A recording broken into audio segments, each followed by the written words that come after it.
Good morning, it is November 14th. It's about 8 o'clock Mountain Standard Time. So, just looking for an entry point here. So, I did get in short right here. And I'm expecting to move down to around this area here. Inventories are coming out in about a half hour. And it may go further, but if I can get around this area here, I'd be happy. Okay, so I'm going to put it on pause and see where it goes.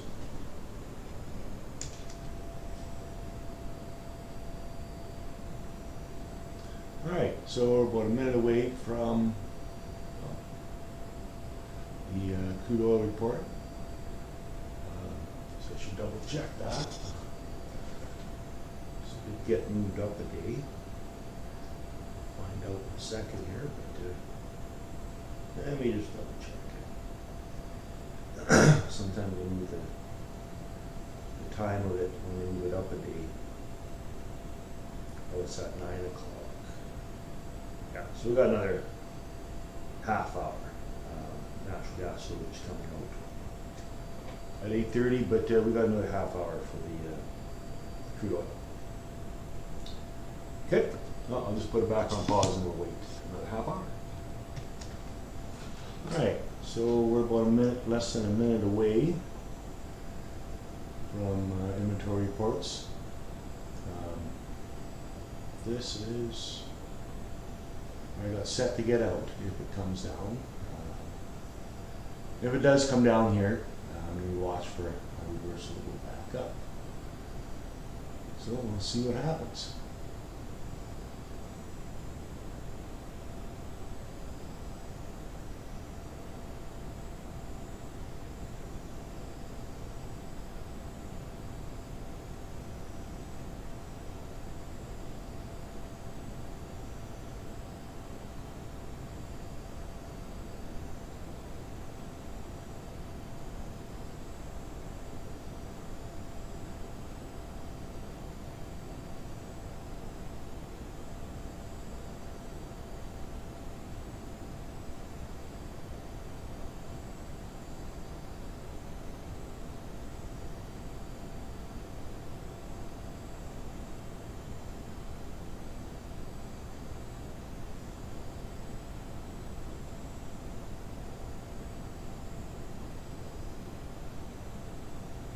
Wants to come down. We'll see.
So if it comes down and hits us, it may go further too, but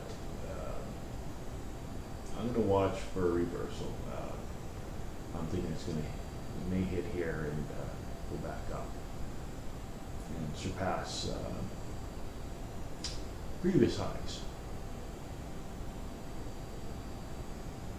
I think this is our highest one in the last week.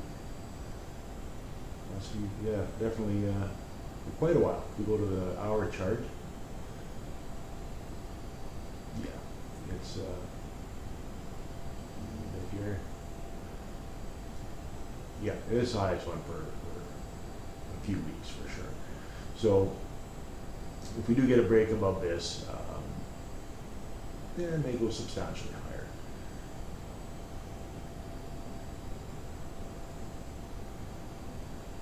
We're about due for a good move here because we've been trending in this range here from 57.87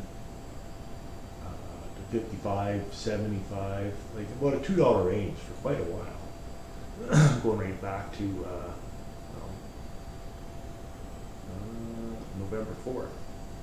So yeah, so for 10 days, for a couple weeks, we've been trading in a real tight range.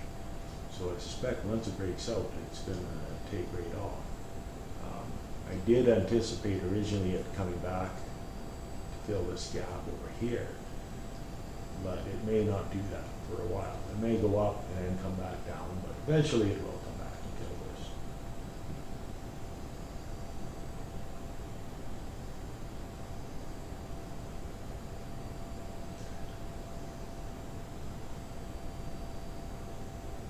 Okay, well, I'm just going to put it on pause for a bit here.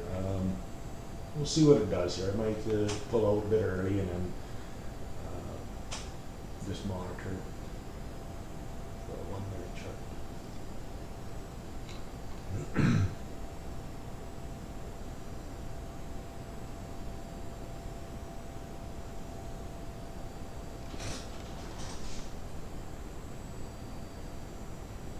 Yeah. We'll just monitor for a little bit and see what it does. Okay, we're back on pause for now. All right, quick update. It is 9:23 Mountain Standard Time, and I hit my limit and pulled the profit out. About 50 pips. You know, it continues to amaze me. You know, oil inventories came out and it showed a draw, 2 million barrels, and in gasoline there was a draw. Distillates, yeah, there was a little gain in that, but not enough to offset it. But yet the price still comes down. Why is that? You know, you guys seen it live. I forecasted where it would come down to, and it may go lower, and it may come back and break this. But you know, I was watching one video on YouTube the other day. A guy was on there talking about how large corporations like banks and so forth manipulate prices. You know, he says something to the effect of when it comes down and it breaks through, they buy a whole bunch and they stop people out, like the people that went short or had their stops in place that were trying to go long. I mean, yeah, sure. I mean, it's possible, but I'd like to see the facts behind that. I wouldn't believe it otherwise. I think there's something deeper going on, and it can be explained by science. You know, I know of companies that have tried to manipulate the markets and have went bankrupt. That's a fact. But as far as that notion, I don't know. I don't buy it. Like I say, unless I see the facts, I'm not going to buy something like that. But the reason I put my mark here is because it's what I've been saying all along. It's about reconciliation. The market is always moving, but it needs to come back and reconcile previous areas. And when I say, what I mean by areas is areas such as, you know, between like this one here, take the low, put a line there, and you put a line at the previous high. I like to go by, you can put it here, or you can draw other ones like down here as well. Sorry, let me just move that line.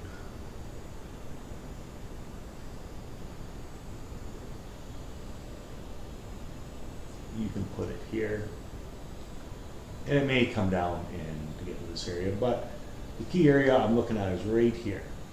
When it comes back, you know, it needs to consolidate, and it usually moves pass a pivot point. And in this case, the pivot point right here.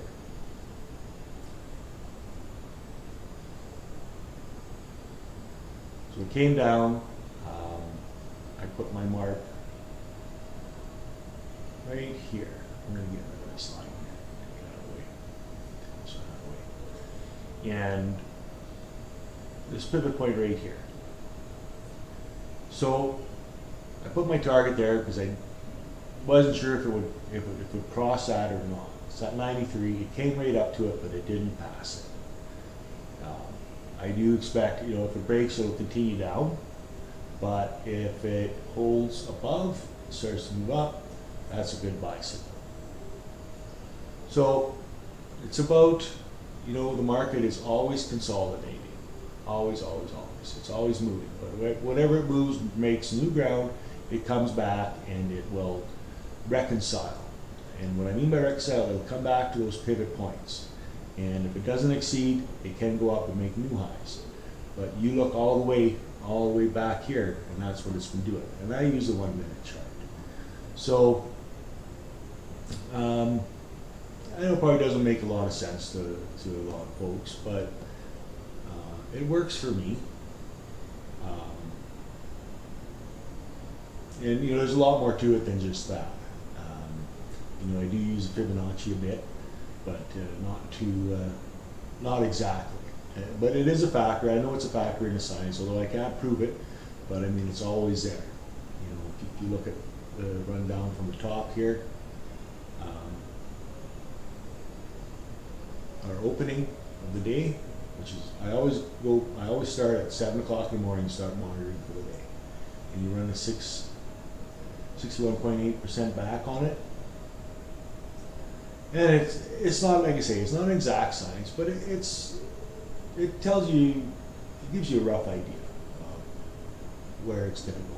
So I'll give you another example here. You look at Fibonacci out of the bottom here, and in this case, you know, you go between this high and the low, and where was the last high made? Use this, maybe. Put it onto this high right here. So it gives you a rough idea of where it's going to go before it does a pullback. And then you use other methods to figure out how far it's going to go.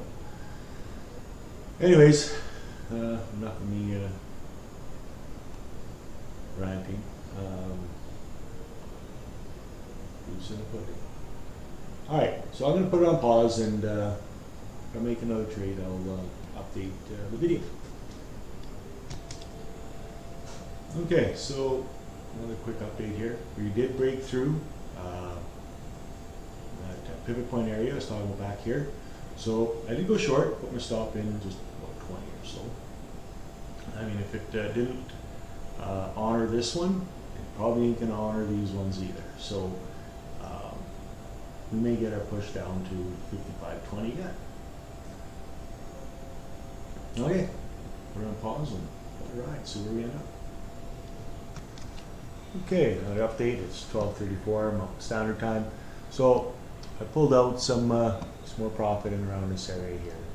I got another 10 cents or so. So about 60 pips on the day. That's a good day. We'll call it quits. See where it may come down some more, or you know, it did come in and validate this little area here. If you look at the 1 minute chart, you'll see what I mean. The 1 minute chart did come down and validate this little area, so that may be enough for it to shoot back up. So anyways, that's it for the day, and we'll see where things are at in the morning.